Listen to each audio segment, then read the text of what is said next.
আমি সিফাত একটা ছেলে আমাদের সঙ্গে ব্লু কালার গেঞ্জে, ওর পাছায় একটা আমি বাড়ি দিব।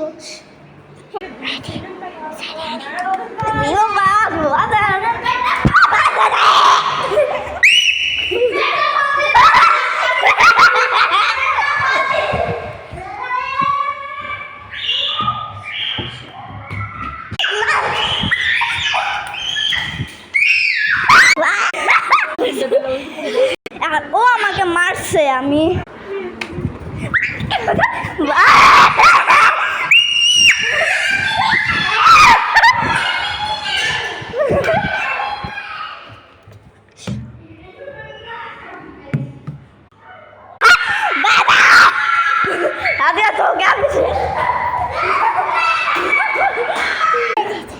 ও একটা লুকায় থাকতে পারে। ওই তো